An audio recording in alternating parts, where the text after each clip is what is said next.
On commence. Ladies and gentlemen, hello everybody. Thank you for joining us today. I'm pleased to see you here. Our side event is today about the situation in Iran with a focus on minority nation. To listen in English, please press channel 1. If for some translates in Farsi or other, please press channel 2. Mesdames et messieurs, bonjour à toutes et tous. Vous êtes bienvenus à participer dans notre site event et je vous en remercie. Pour écouter en anglais, vous pouvez appuyer sur canal 1 et pour les autres langues, c'est pour 2.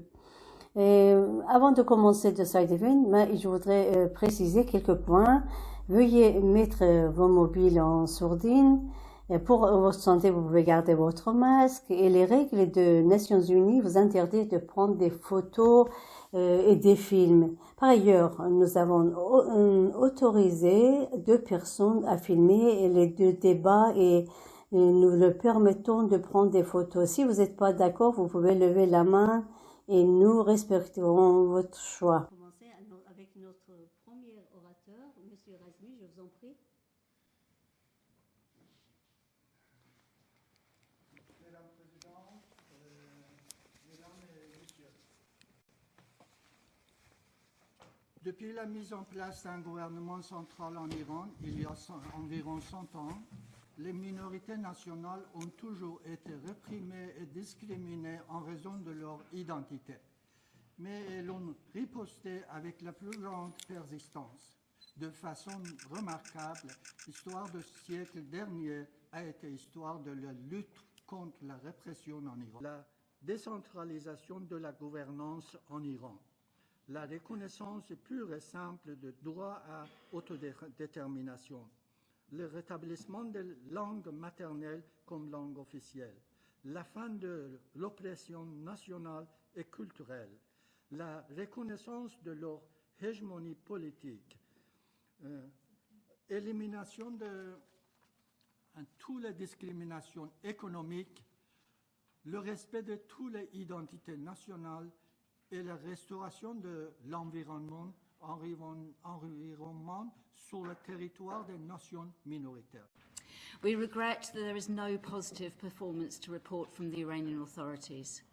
The scale of non-compliance by the Iranian authorities is troubling for everyone. Let us set the scene.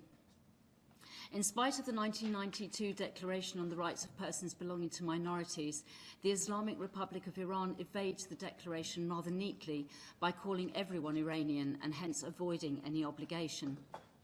Minority nations, who are the overwhelming majority in Iran, are allured to comply, else they are left to be at odds with their dignity and worth. So much so that Iranian authorities even prevent Azerbaijanis celebrating International Mother Language Day.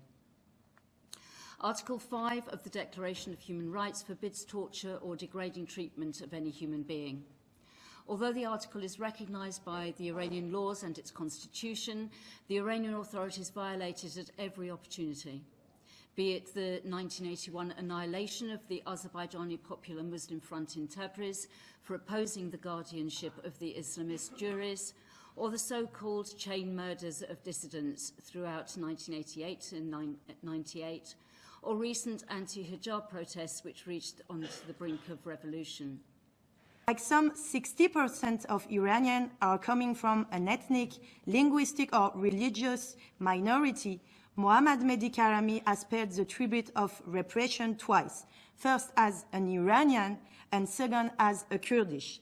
He paid with his life for the right to enjoy the freedom of peaceful assembly and the right to keep his cultural and linguistic identity. What can the international community do now? Given the level of systemic discrimination in the repression since September, the international fact-finding mission established by Resolution S35 have to investigate of human rights violation will have to have a focus specific on minorities. The impunity of crimes committed against minorities and more broadly against all Iranians, whatever their ethnicity, religion or culture, must end. Later they study great literature. Great Azerbaijani writers of masterpieces are pressurized not to talk in their own language, but in Farsi. Their right is denied. But there is one child missing from this classroom. Her teacher is concerned, but having seen it all before, knows the rumors of bedding and child brides are more than stories. Poverty and the need to fill one lit mouth makes the family to prevent child attending school. Where the Baluch nation has experienced the worst forms of oppression, of violations of their human rights.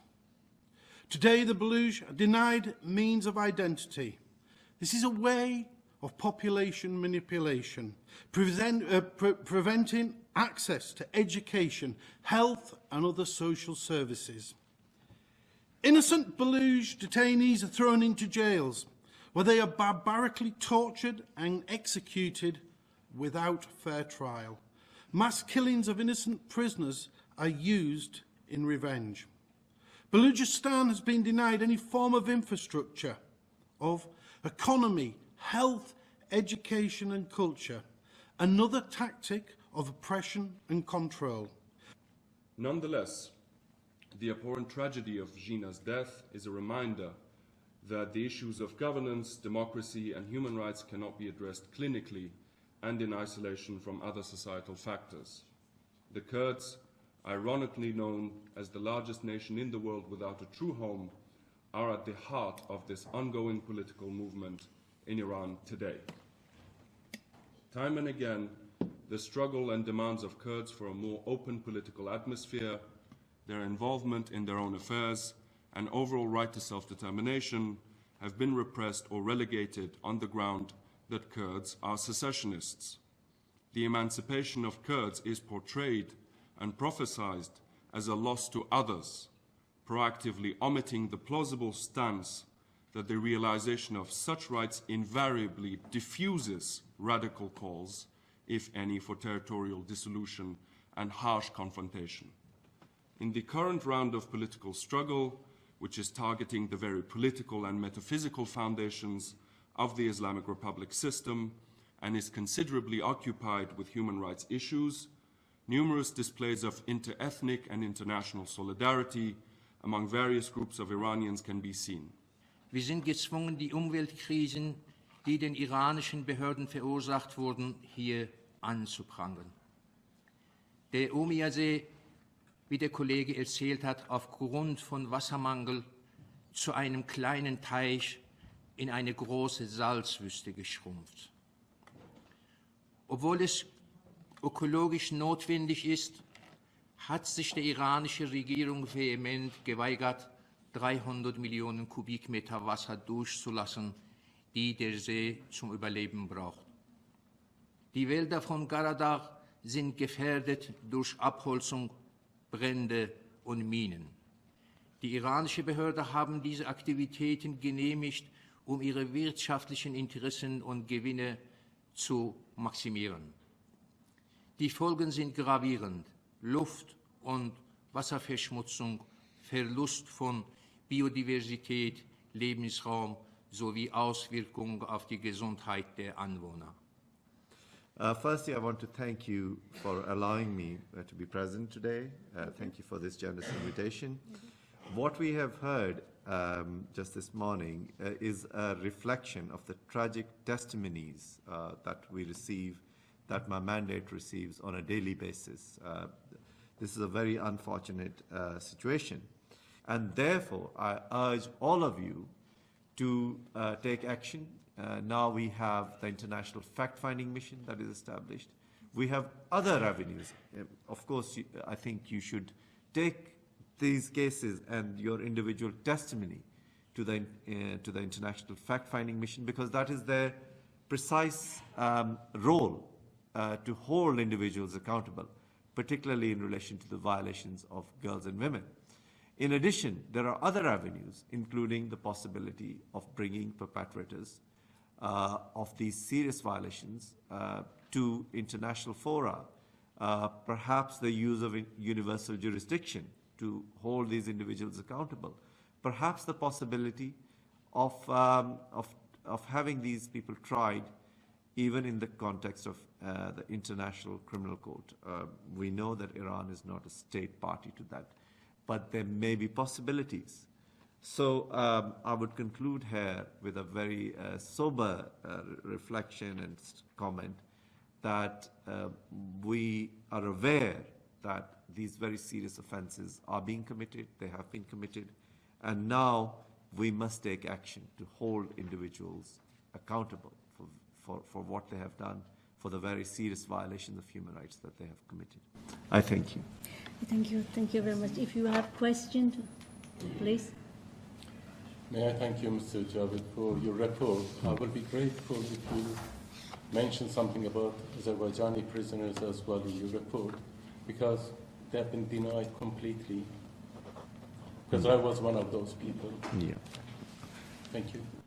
Thank you very much. And could I encourage you to kindly write to me directly and provide me with as much information as you can. And you know, your testimony would be very important. And myself, as well as the International Fact-Finding Mission of what is currently going on, to see how the international community and the UN can support you. Thank you. Thank you. Yeah, thank you.